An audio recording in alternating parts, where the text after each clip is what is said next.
Welcome to the Herald Democrat Sports Podcast. I'm the sports editor of the Herald Democrat, Jason Del Rosa, and you're listening to the latest edition of the Herald Democrat Sports Podcast. We have 1 week of the playoffs in the books. We only had one team get eliminated. 7 are still alive as we hit the area round. We will recap how they got here and what's in store. With Thanksgiving around the corner, we got it all here on the podcast. And we will do like we always do, start from the top, work our way down to the bottom. And unfortunately, that means we have to start with the one team that did not advance to the second round, and that's the Denison Yellow Jackets, who made the long road trip out to Marshall and unfortunately came up just short in a 28-20 loss in a 5A Division II Region II bi-district contest.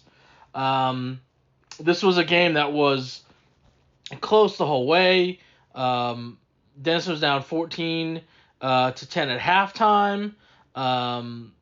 Down 21 to 13 going to the fourth quarter, and unfortunately they were just stuck playing catch up from late in the first quarter, or so I guess basically at halftime, because they had a lead in the second quarter until Marshall scored right before halftime to take that 14-10 lead, and unfortunately Denison was never able to get a lead in the second half to protect.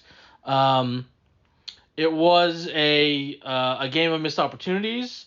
It was a defensive battle for the most part. And unfortunately, Denison wasn't able to get the job done. Jalen Butler had 13 carries for 51 yards to lead the way on the ground. Grant Yerkes had a touchdown run amongst his 5 carries. Ty Rhodes, 9 of 15 passing for 119 yards and a touchdown. That went to Jaden Crowley, who had 3 catches for 25 yards. Darion Vaughn led Denison with 3 catches for 80 yards. And it was tough sledding against a Marshall defense that we talked about coming in to this game. That they had the home field advantage, being the higher seeds. Denison had to make that 3-hour drive, coming off a game they had to win. If they would have lost that playoff game, or if they would have lost their district finale, they would have been out of the playoffs. So they were confident. And it was just one of those games where as it's happening, you're seeing Denison not able to fully capitalize on the turnovers that they forced, get to the red zone, settle for field goals, or come away with nothing at all. And leaving those points out there obviously hurt when you lose by a single possession. And so instead of being up 14-0 in the first quarter, after you have a good kickoff return to open the game, drive stalls, you kick a field goal, ensuing kickoff is muffed, you recover it. You can't turn that into anything because you end up attempting a field goal that ends up coming up short. But that, you're in prime position right there to potentially go up 14-0 right away. Start of the second half, the very first play, Kenyon Kelly comes up with an interception about the 25-yard line, returns it to the 10. You have first and goal at the 10, and you kick another field goal. So that's 4 points right there. The drive right before halftime, the Marshall receiver comes down with the ball in the end zone, 3 seconds left after it's been tipped. If that doesn't get caught, at worst, Denison goes into the half up 10-7. The bad thing about that drive was they went 99 yards after Denison was stopped on 4th and goal at the 1. So that's a 14-point swing there. There was just it was one of those games that's so close all the way, and you can sit here and say, if this didn't happen, if that didn't happen, that would have made the difference.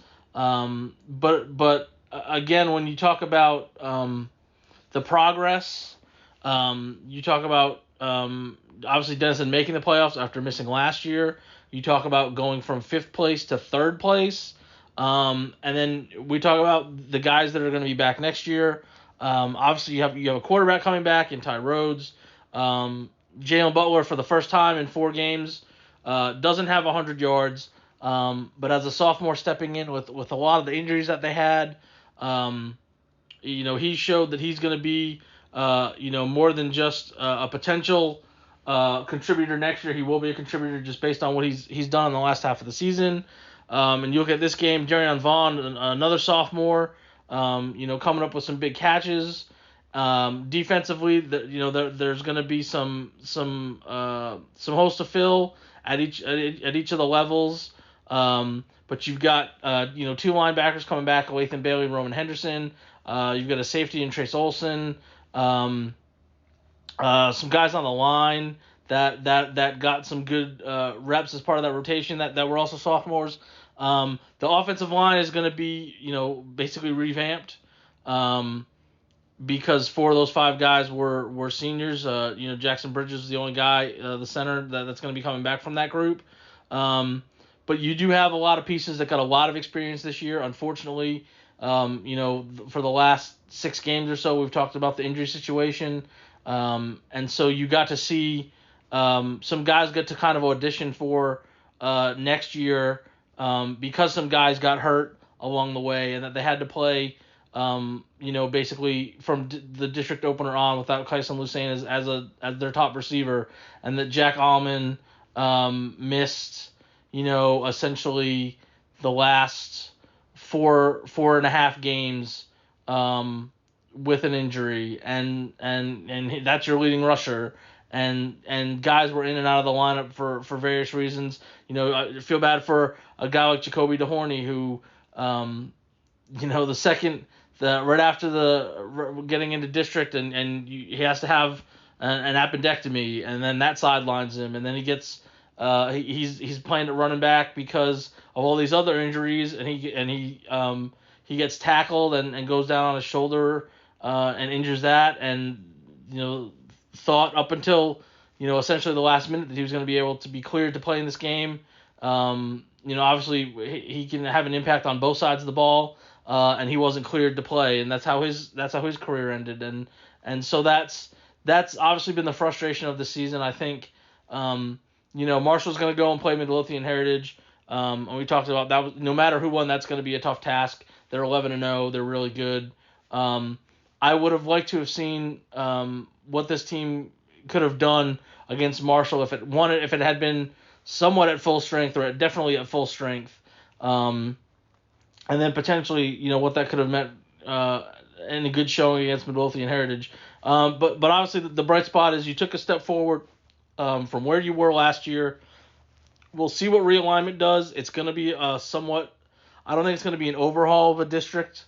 Princeton is leaving. They're going to go to 6A.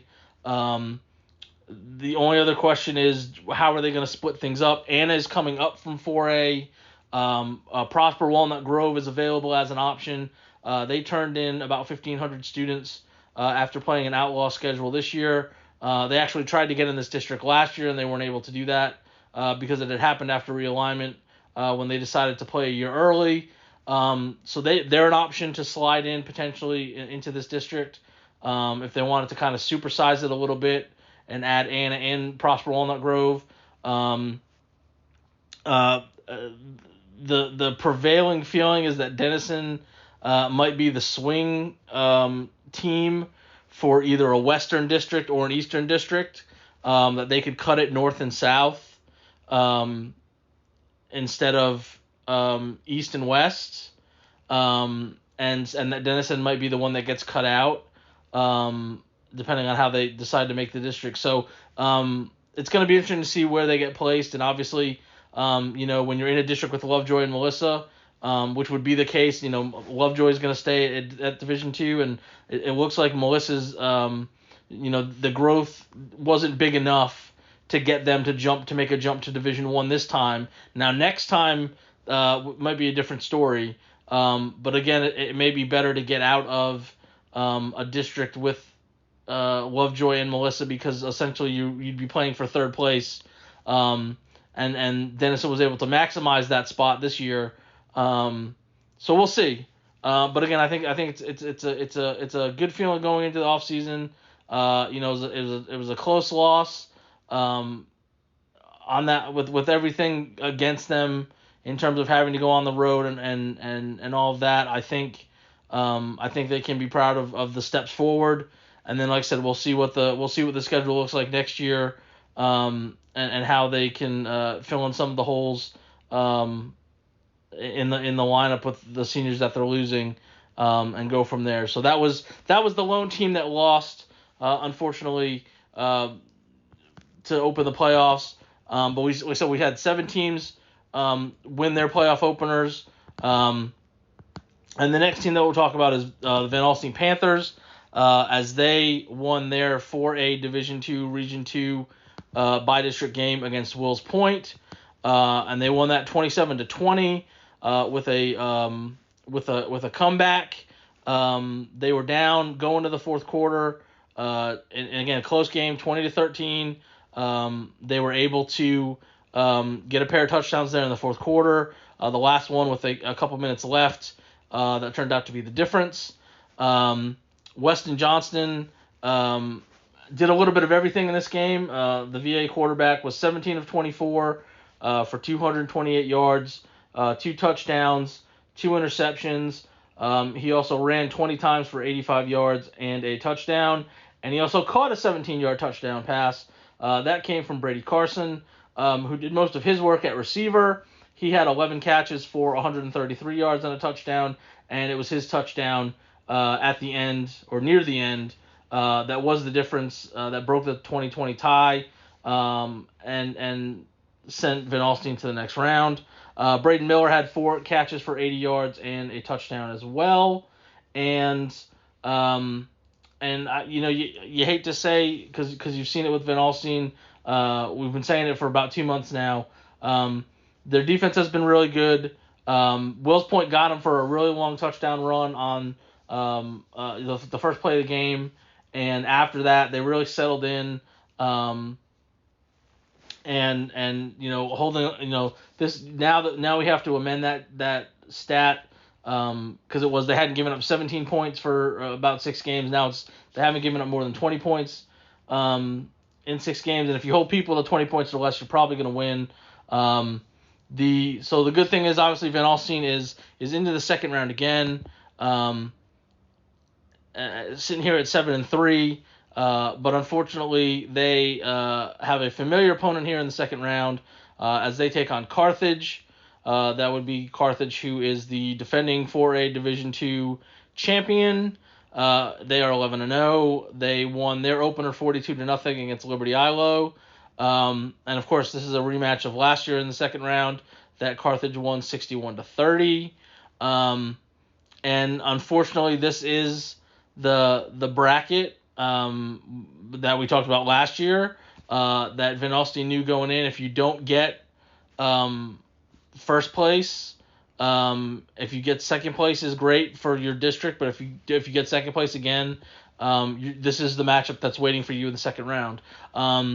For the most part, you could say that Van Alstyne actually did, a pretty decent job. I know that's hard to say when you lose a game 61-30. But they put up, when you can put up 30 points against a team that goes on to win win a championship. That's saying something. And if you looked at Carthage's scores from last year, you would say, in hindsight, you would say, oh, that's, to only lose by 31 is respectable compared to everybody else that they played. They ended up going undefeated. They're 16-0. And you look at all the teams that played them the whole way through. Only one other team scored more points against them. And that was Glen Rose in the state semifinals. That was a 42-35 game. You're talking about a team that in the state championship game won 42-0. When you talk about their point totals all year long, you talk about 10. Well, this is last year: 10, 0, 0, 7, 0, 0, 15, 7, 7, 14. and you're Van Alstyne in there and you score 30 against them, you have to feel pretty good about the fact that you were able to have a pretty good showing against a powerhouse team that this year is trying to win their third title in the last 4 years, their 10th title overall. So it is just the bracket is what the bracket is. And so you go out and you do the best you can. This game is at 7 o'clock on Friday at Mount Pleasant. The winner plays the Pleasant Grove Cattle Mills winner in the region semifinals. But that's where we're at with Van Alstyne. I think they've done, barring an upset of a state-shattering magnitude. They have done very well for themselves. After the rocky start, to get second in district, to only have that loss to Aubrey, to win a first round playoff game again. And this is of course a team that is going to be looking at realignment, and say, can we get away from Carthage? If we can find a way to not have a setup where we would have to face them in the second round and maybe face them in the third round or somewhere else down the road, that would be obviously a lot better for everybody involved in Van Alstyne's district. So we'll see if they can put up another good fight. And if you can, I think, like I said, that's you could be proud of trying to be able to go toe to toe with obviously a team that everybody expects to win another championship. And again, you look at their scores this year, much a similar fashion. They've allowed 7.0, 13, 14, 0, 0, 7. Obviously the shutout last week. And you look at some of the point totals that they're putting up. It's in the 40s, it's in the 50s. One of the games in district they put up 72. So none of their games have been. I think their closest game, looking at it, is their opener against Kilgore, who's 10-1. So that's obviously a really good 4A Division I team who's still playing. If you look at them and you say, what are we supposed to do against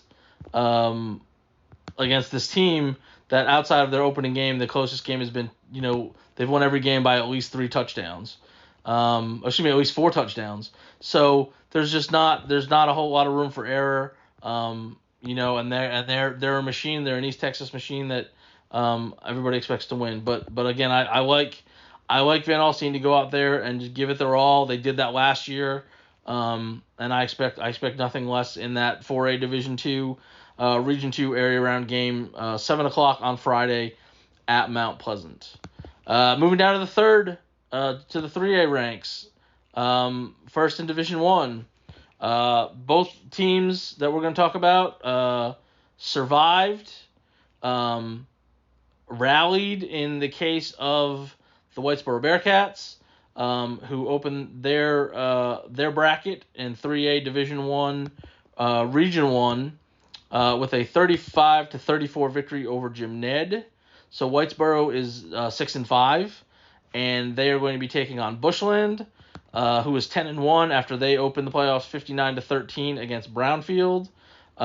This is a 6 p.m. game on Thursday out in Vernon, and Whitesboro is here because they made some plays in some key moments against Jim Ned. Again, this is a game that they were down at halftime, 21-14. Find a way to make it a back and forth game. So it was, it was 29-28 Whitesboro, and then it's 34-29 Jim Ned. And then at the end, Whitesboro is able to get the deciding touchdown on a 1-yard touchdown run by Carter Sluter. And Jose Trevino comes up with an interception on the ensuing drive to seal the victory. And and Whitesboro finds a way. Sluter has 4 catches for 108 yards, and then has 3 carries for 52 yards and the 2 touchdowns. Clay Hermes, 14 of 27 passing for 255 yards with 3 touchdowns and an interception. Brett Donaldson, 7 catches for 104 yards and 2 touchdowns, and Wyatt Winchester with a catch for 29 yards. That was a Hail Mary before halftime, closing seconds. So obviously that turned out to be a huge play. It was deflected. He catches it. And then Whitesboro defense, yes, they give up 34 points, but they come up with 3 interceptions and are able to turn those into points. And in this game, every point was needed. And so Whitesboro finds a way. And this is, I feel like this is a little bit of the residue of the last couple years. You make these deep runs. You have these situations where, hey, we got to make a play. We got to win this game. I feel like going into the last game of the regular season, we talked about basically Whitesboro had to win to get in and get the 3rd seed, to have a better shot to move on in the playoffs instead of being the 4 seed. And they won that game rather handily. So I feel like, confidence was really good coming into this game. I don't think they looked at the record of Jim Ned seeing 8-2 and saying, oh, we can't compete with that team. They obviously showed that they could, and they could beat them. And it's interesting that Bushland is the next opponent because these guys have a little bit of a history since Whitesboro's been in this district going out west for Region 1. This will be the 3rd meeting that they will have in the playoffs. And the last time they played them was in 2021 when the senior class was sophomores. And that was a game that I don't want to say propelled what turned into the next 2 years of making the state quarterfinals and having the best 2 years in school history. But that was a game where Whitesboro comes in. Everybody's like, oh, here's Whitesboro. They didn't make the playoffs the year before, had a losing record. They're not going to be able to hang with a Bushland team that had a pretty good, had a better record. All that talk. Go out there and they win that game. And they won it handily. It was 42-21, and that really caught people's attention. Like, oh, maybe this group is for real. And then, 3 rounds later, they were still playing. And so I think you have a dozen upperclassmen who know what that was like. And I don't know if you can, if it was a couple years from now, and you didn't have anybody that played in that game and contributed. Like several of these guys did when they were sophomores, I think they can talk to the younger group, on both sides of the ball that are going to be taking the field on Thursday and say, hey, we've done this.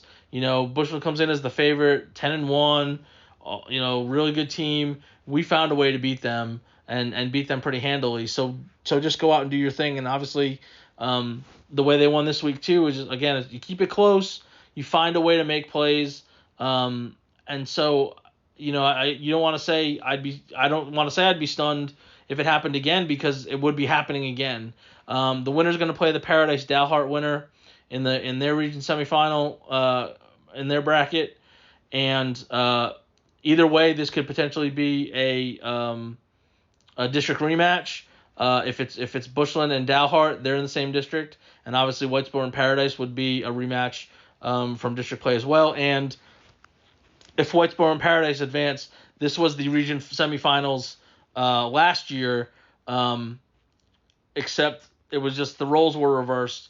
Whitesboro was the 2 and Paradise was the 3, instead of it being Paradise is the 2 seed this time and Whitesboro is the 3 seed. So again, 6 o'clock on Thursday out in Vernon, 3A Division 1 Region 1 area round game.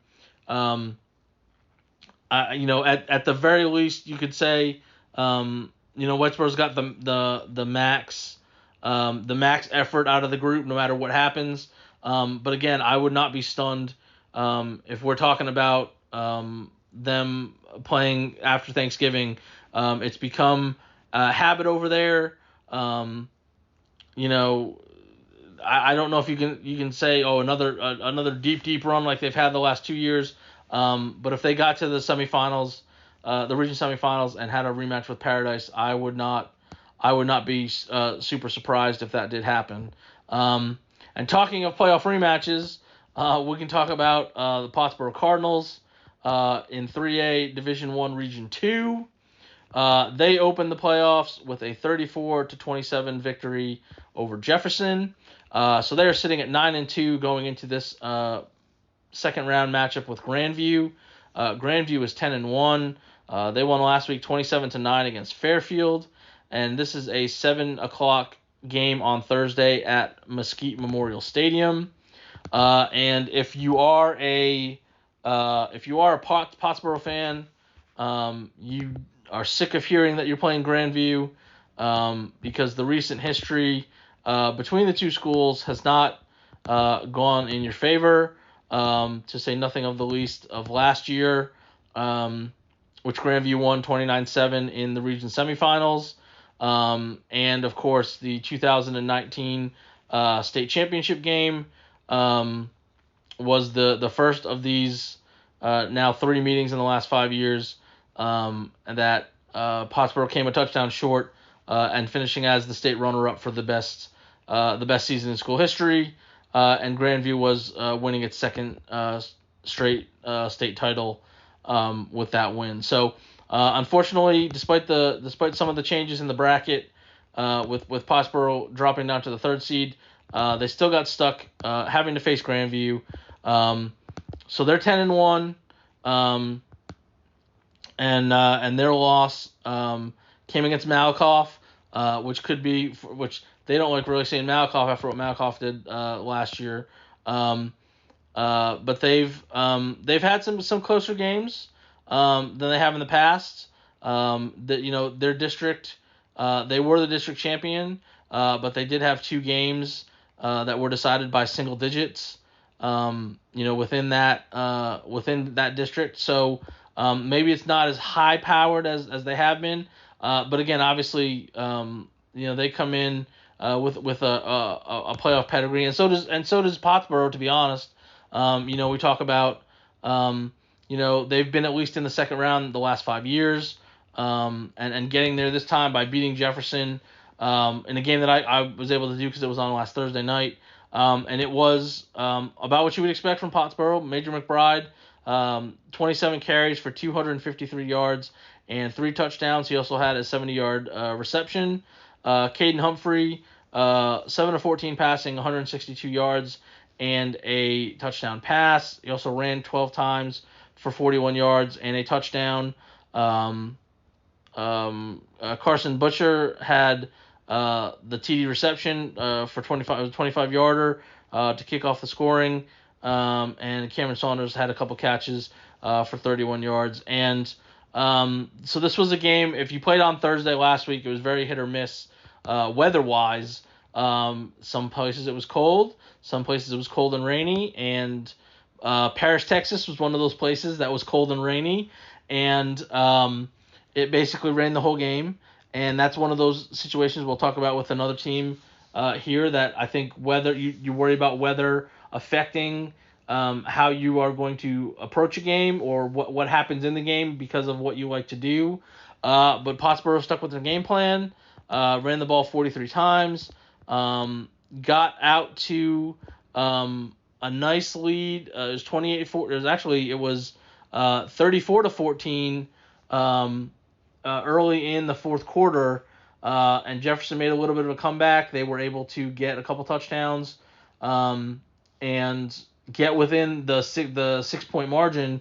In the middle of the fourth quarter, they did not try an onside kick at that point. They kicked it deep and never saw the ball again as McBride went to the quarterback spot, got the direct snaps, and would run here and would run there and would run there and pick up a first down and then another first down. And Pottsboro was able to run out the final 6.5 minutes of that game to preserve the win.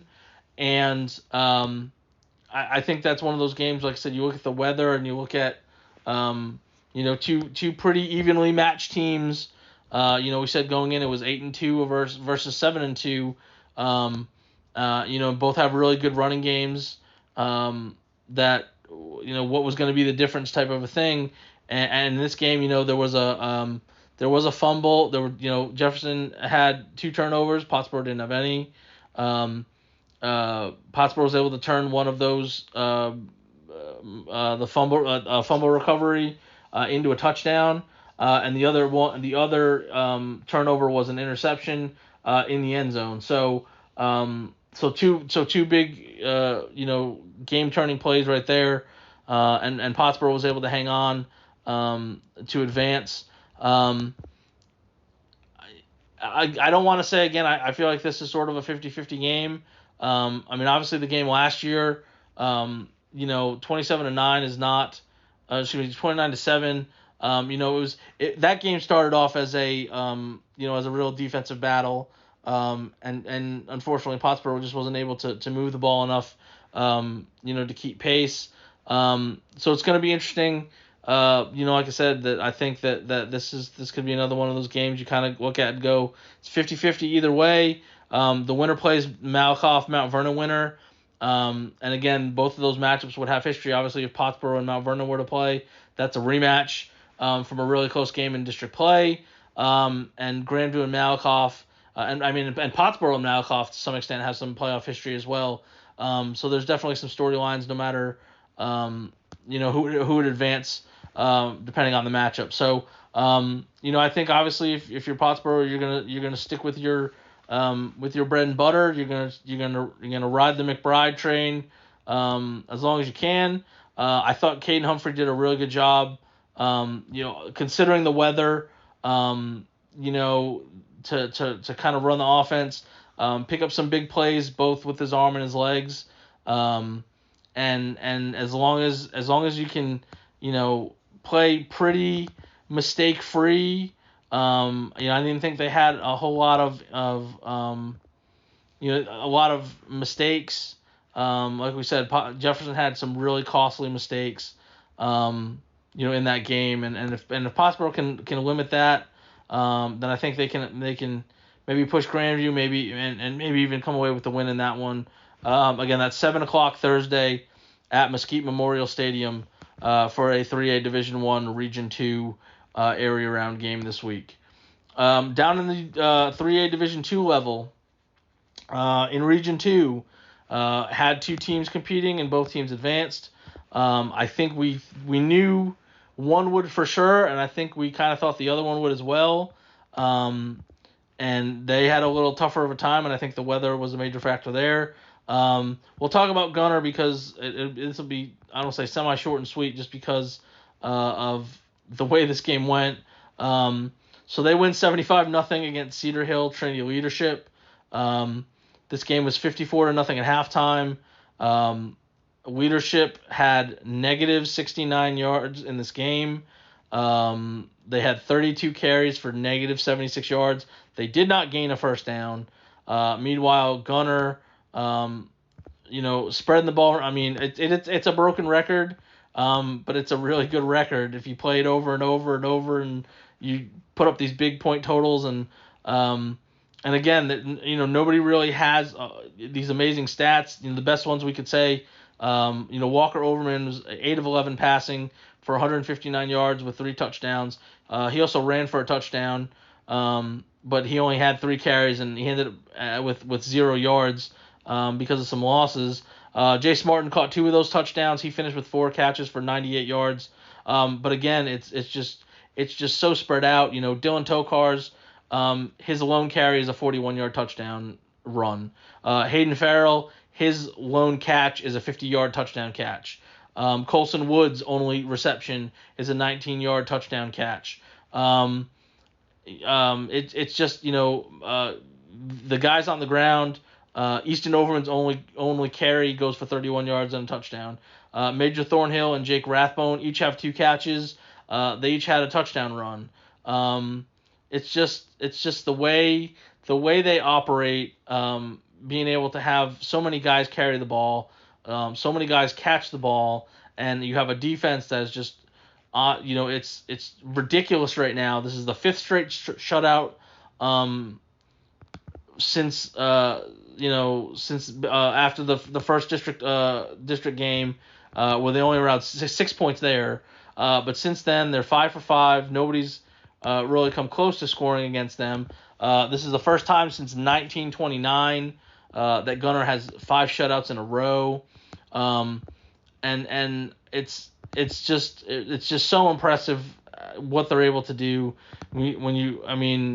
to hold somebody to no first downs, to that negative of yardage, and then again, I hate to say it, bringing up the season, because we could probably do this next week and the week after, but again, you're talking about they've played 11 games, and the points allowed is for the season is 56 points in 11 games, and the point totals by game that they've allowed are 7, 24, 0, 12, 7, 6, 0, 0, 0, 0, 0. That's just stupid to be that dominant on that side of the ball. And again, just during the shutout streak, you're talking about 82-0, 75-0, 63-0, 54-0, and then 75-0 last week. So they move on, and they will face Wichita Falls City View in their second round matchup. This is a 7:00 Thursday game at C.H. Collins Stadium in Denton, and of course Gunner at 11-0. City View is sitting at 7-4. They won 38-15 against Millsap. This is sort of interesting that they've had some playoff matchups on the regular recently. This is the third time in 4 years that they've met in the playoffs. And I don't see the train stopping. At least not for another couple rounds. The winner will play the Scurry roster Comanche winner in the region semifinals. I think the more interesting stuff happens on the other side of the bracket, which is usually the case. But again, it's I think at the very least we're still a couple rounds away from maybe having them be a little more challenged on both sides of the ball, or maybe on at least one side of the ball. I think the strength. I think if you ranked the 8 teams left in the bracket, I think obviously Gunner is the number 1 team on this side, but I think at least the next 3 teams of the 4 on the other side, and maybe the 4 teams on the other side might be 2, 3, 4, and 5 in the region. I think the other side of the bracket, which we'll talk about here in a second, is the more competitive bracket. But again, it's where we are with Gunner this season, where they just continue to roll, and it's amazing to look every week, and you think they can't do things, they can't top themselves, and yet they find a way to. I think obviously the shutout streak is the thing to watch, because that group wants to keep this thing going as long as they can. And so how long can you go to really leave a lasting mark with what you're doing defensively? I think they want to continue that as well. And again, just going back to the start of district play, to the last week of, and into the latter part of September. So what is that? 2, 4, 6, 7. So in the last 7 games, they have not given up more than a touchdown, and their low in scoring is 54 points. They've scored at least 54 points in each of the last 7 games since that win over Brock. They've scored at least 54 points in every game, and they've only allowed 2 touchdowns in that 7-game span. So again, more dominance by Gunner. It should continue this week, but we'll see what happens as they take on City View in a 3A Division II Region 2 contest, 7 p.m. on Thursday at C.H. Collins in Denton. And if you're going to Denton on Thursday, if you're going to C.H. Collins on Thursday night, you might as well turn around and go back on Friday night, because you can watch Bells against Jacksboro. That's going to be 7 p.m. on Friday at C.H. Collins. You have Bells, who is 9-1 after they opened the playoffs with a 22-0 11 victory over Corsicana Mildred, and they are taking on an undefeated 11-0 Jacksboro squad who won 51-40 against Callisburg. And that's obviously an interesting score to note, because guess who played Callisburg in non-district play? That would be Bells. And if you want to be the person that compares scores, because people like to compare scores, Jacksboro wins 51-40, and Bells in week 4 wins 49-22. So there's that aspect of it.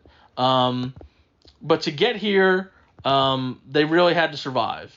They're down 3-0 at halftime. They lead 6-3 going to the fourth quarter.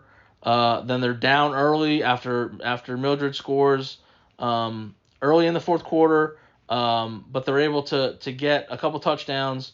And the last 2 points is a safety. They were back in their own end zone and near their own end zone, so they were just trying to make sure nothing happened in the final couple seconds. But this was a close call. Easton Helgren, 16 carries for 174 yards and a touchdown. Bryson Thompson, 9 carries for 43 yards and a score. Easton Branham had a touchdown run, and this was one of those games where I think the weather, played a factor more than others. Bells lost 4 fumbles. I was obviously not at that game, but just knowing how they operate, they Bells didn't throw a pass, not that they normally throw anyway, but they ran it on all 45 of their plays. I think the weather had a bit of a factor in why this game was only 3-0 at halftime. Because you have two pretty good offenses. Mildred likes to throw it around. They finished with over 300 yards. And I just think that, like I said, and they had a couple turnovers as well. And I just think that this was a game where if this game had been on, because this game was also last Thursday, if that game had been on Friday, I think it's a different game. But if you're gonna get a scare, get it out of the way. And again, this is another one of these games where you have a Jacksboro team having a great year, one of the best years they've ever had. They haven't been 11-0 in 20 years. If they get to 12, it's their program's best season since 1971. So this is uncharted territory for a lot of these guys. And you have a Bells team. This is sort of old hat. They're trying to get to the third round for the third straight year, fourth time in 5 years. It's going to be a challenge. The fact that they gave up that many points to Callisburg is obviously interesting. I thought Callisburg might be able to give Jacksboro a chance. I think I mentioned it last week. I wouldn't be surprised if that would have been a nice little rematch. I think this could potentially be a shootout. I think we could see a lot of points in this game. The winner is going to play the Holiday Leonard winner in the region semifinals. I think obviously Holiday would be the favorite, just based on their history. But of course, if Bells wins and Holiday wins, we get another rematch between those two. But again, I feel kind of bad that these are second round games. Like Pottsboro, Grandview, that does not feel like a second round game with the records that those two teams have. To have this game where the teams are combined 20-1, like this should not be the second round game. Like this should be a region semifinal game, or this should be a region final. I mean, when you look at those records, that's what you expect. You don't expect to see that in the first round or in the second round. But again, that's the luck of the draw, luck of the bracket. It is going to be interesting to see. Like I said, if last week was just one of those games, Bells was on a roll after they lost to Gunner to open district play, which is what they've done the last couple years.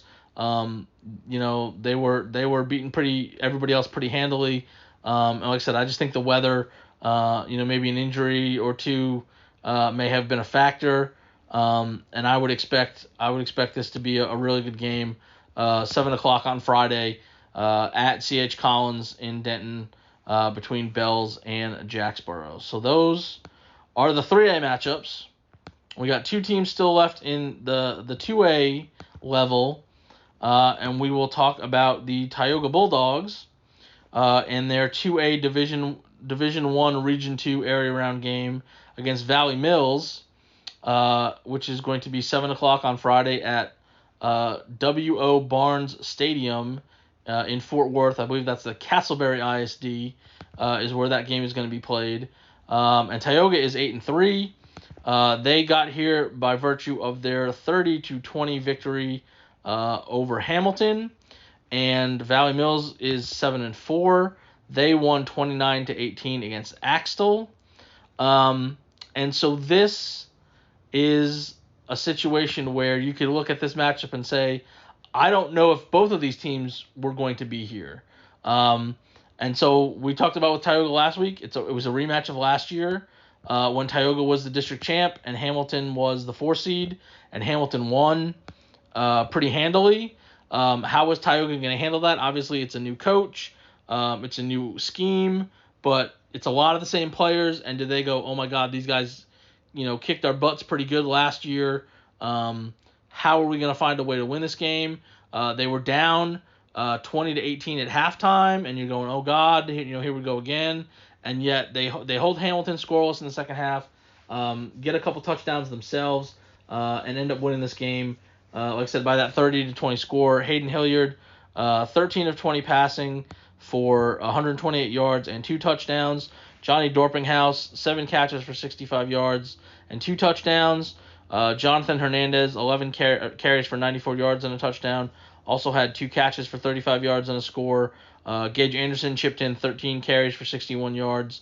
For one of the rare times, if not the first time this year, Tioga had more rushing yards than passing yards, winning 180 with 180 rushing yards and 128 passing yards. And again, this is another game that was on a Thursday. That may have, rain may have been a factor there. Both teams had lost a pair of fumbles, and so we didn't know if Tioga would get here just because of that. And Valley Mills is advanced after being a ranked Axtell team. I think everybody had Axtell penciled in for this round, and Valley Mills is able to pull this off. And part of that too is, so they were 6-4 coming into that game. This is a team that last year went 2-8. Now they're in the playoffs. They hadn't been in the playoffs in 5 years, or I guess 4 years. 2019. The 7 wins are their most since 2011. So we talked about with Jacksboro doing some things they haven't done in a really long time. Valley Mills is doing things they haven't. None of these kids had been in the playoffs before this season. They're coming off a 2-8 year. Probably not a whole lot expected of them. And as you can say with anybody, if you're good enough to beat a team that was ranked at the end of the season, then you're good enough to beat anybody. You can't take for granted that you think your road got a little easier because that team is gone. Because obviously Valley Mills was good enough to beat Axtell. They're good enough to beat a lot of people. But that could be a break for Tioga, which again after the last 2 years getting into the playoffs, having good records, losing in the first round both of those times. What were they going to do this time? So they got that first playoff win. So again, it's a program moving forward. If they do win this round, obviously it'll be the best season since they've moved up from the 6-man ranks in 2016. It's right there for them. And like I said, the way that they've been playing, you have to like their chances. Obviously, if weather was a factor last time, I don't think it's going to be much of a factor this week. But that's a good sign for a team that, has sort of transformed itself into this passing team. They went from, a really run dominant team last year. We talked about kind of the air raid switch And you've seen some of the numbers that we've talked about on a weekly basis of, throwing for 300 or whatever yards, or 400 or whatever yards, or almost 500 yards, and 7 touchdowns all in the air. They were able to adapt to that situation, and find a way to get the job done, and that's a good sign for them. And the winner's going to play the Marlon Coleman winner in the region semifinals, and obviously whoever wins is going to be continuing a season that they haven't seen the success in a while, and hopefully it's Tioga that keep things going. We'll see what happens when they go to play Valley Mills 7 p.m. Friday at Barnes Stadium in Fort Worth for their Division 1, 2A Division 1 Region 2 area round matchup. And the last team, certainly not the least team, because they were one of the most successful teams that we had last year. They're doing it again. That would be the Collinsville Pirates. They are going to face Miles in a 2A Division 2 Region 2 area round game at 7 p.m. on Friday in Breckenridge. Collinsville is 10-1. They opened the playoffs with a 62-0 victory over Archer City, and Miles comes in at 8-3. They won 48-0 against Sterling City. So obviously, we can start 2 places. We'll start defensively because a lot of times we don't get to do that with Collinsville. So much like Gunner, this was a pretty dominant performance. Archer City finished with 61 yards. They had -4 yards on 24 carries. They did have 6 first downs, but they only threw for 65 yards, and it was 5 of 20 passing with 2 interceptions. Really not a threat as Collinsville was up 49-0 at halftime. And so obviously that's a really good performance by the defense. That's the 3rd shutout of the season. They haven't had that many in the season since 2012. And then offensively, you talk about a team that always is scoring points. They scored 60 points in consecutive game, at least 60 points in consecutive games for the first time since 2016. And they did it with again, we talk about this was almost another game where usually pass happy team ran for a ton of yards. They put up over 500 yards. But it was almost a 50-50 split, 255 rushing and 264 passing.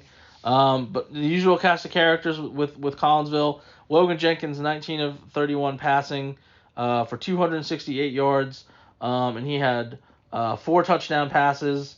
Carter Scott, 3 catches for 98 yards and 2 touchdowns. Rylan Newman, 5 catches for 76 yards and 2 touchdowns. Colin Barnes, 6 catches for 64 yards. And then the ground game really dominated, like we said. Parker Wells, 11 carries for 100 yards and a touchdown. Brandon Cantu, 13 carries for 78 yards and a touchdown. Jenkins, 9 carries for 68 yards. He also scored on the ground. And Reed Patterson chipped in a rushing touchdown as well. So another dominant performance. And I feel like this is a much better second-round opponent than we saw from Collinsville last year. Obviously, they're coming off a blowout shutout win to open the playoffs as well. Miles has not had this kind of success in a while. If they do win, they'll get to the 3rd round for the first time since 2014. If they do win, that's win number 9. That's their most in a season since 2000. So again, we're seeing a lot of opponents, having these great years. How are they handling it? How is that confidence level? And again, I think Collinsville has continued to do a really good job so far of not looking ahead to what is potentially a region final rematch with Albany, who is just they opened with another dominating performance on the other side of the bracket.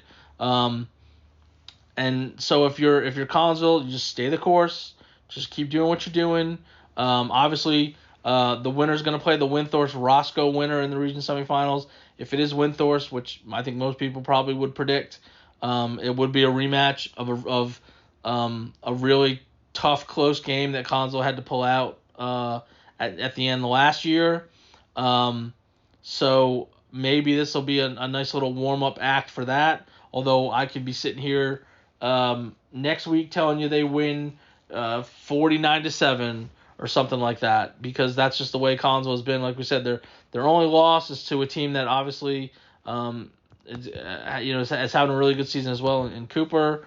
In the division, in the 2A Division 1 ranks. The script for Collinsville is following what they did last year. They come into the second round 10-1. That's exactly what they were last year.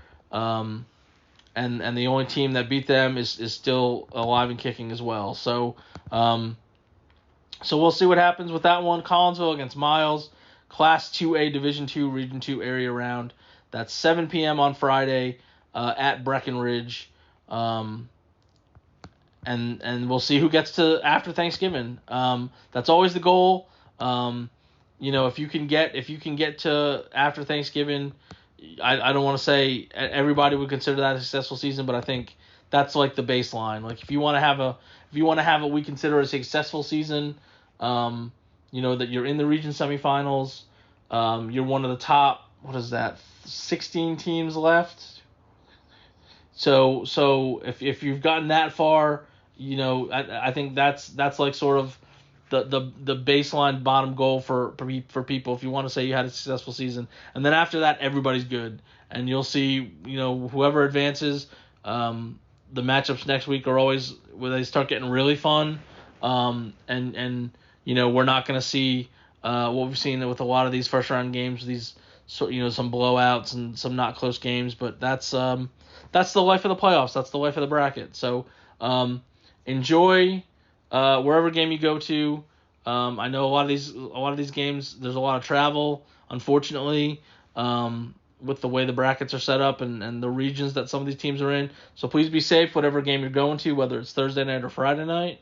And thanks for listening to the podcast. Follow me on X, formerly Twitter, at Jason Della Rosa is the handle. Follow our social medias on Facebook, Herald Democrat, and also All-Texomaland.